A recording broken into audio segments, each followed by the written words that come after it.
yavaş yavaş. Ben mantar çağırdım. Yani bunları oraya yetişmeli. İşte bir hastanesinden yetişilen şeklinde yavaş yavaş böyle. Önce Balıkbaşı girişte paralı. Yani normal yürüdü şuralardan paralı girersiniz. Arkadaşlar yani burası başkanlarım yani yanımda duruyor. Ne var burada ya? Ben burada gerekeni söyledim. Yani bununla ilgili bir yasaklama kararı olması bizi bağlıyor. Gerçekten yasayı şu anda ihlal ediyorsunuz. Anayasayı ihlal ediyorsunuz ve bunda ısrar ediyorsunuz. Yani bu kadar organize bir suç işleme anlayışı olamaz. Vali, kaymakam, emniyet müdürü, emniyet amiri, polis teşkilatı niye sürekli suç işler arkadaş? Siz hiç yasanızı okumuyor musunuz? Siz de ilgili yazılmış yasalara hiç bakmıyor musunuz? Neden ısrarla suç işliyorsunuz? Bakın şu anda anayasal suç işliyorsunuz. Bugünkü iktidar anayasa suçu işlemeyi meşru görebilir. Siz göremezsiniz. Siz kamu göreviyle burada sorumlusunuz. Bir yapacak, engelliyorsunuz olur mu? Yani burada yasaklama var gibi genel bir şey yok. O zaman bu konu özelinde yok şu anda bir. Ona bir düzenleme getirilmiş. Bir düzenleme, müsaade edin genel başkanımıza biz bir çağrımızı yapıp gidecek. İşimiz var. Hayır bir genel başkan tek başına hiçbir yerde basın çağrı yapmamıştır. Biz de onun yanında olacağız. Asla yalnız olmayacak. Basın arkadaşlarına bak. Tamam bir kişi daha gitsin.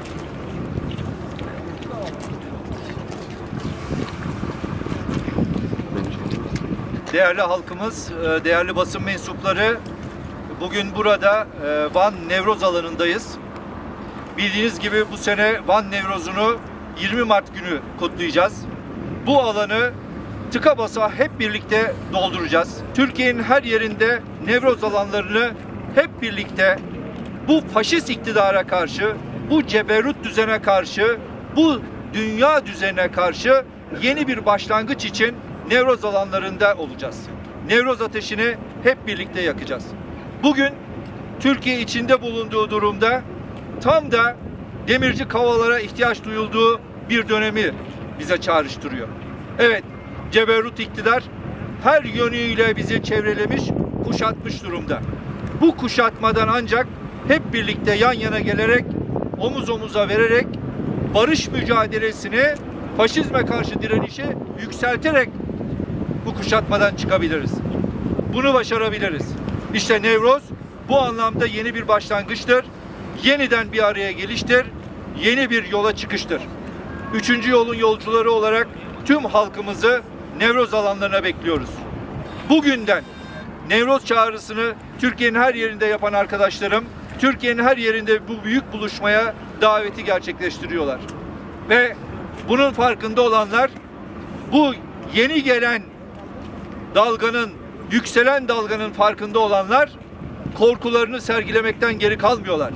Nevroz alanlarını uydurma bahanelerle işgal edenler, Nevroz alanında açıklamalara izin vermeyenler aslında kendi korkularını teşhir etmekten öteye gidemiyorlar. Ama onlara bir kez daha hatırlatıyoruz. Bu korkunuzun içinde, yaratmış olduğunuz şiddetin içinde boğulup, yok olup tarihin çöplüğünde yerinizi alacaksınız. Değerli halkımız, işte bu coşkuyla, bu umutla, bu kararlılıkla şimdi Nevroz'da buluşma zamanı. Hepinizin şimdiden Nevroz'unu kutluyorum. Nevroz Grozbe. Mevcut belediyenin Nevroz alanını bir şekilde oyun parklarıyla ve basketbol sahasıyla daralttığını da görüyoruz. Biz bu konuya ilişkin Büyükşehir Belediyesi Park ve Bahçeler Daire Başkanlığı'na bir ay önceden bir yazı yazmıştık.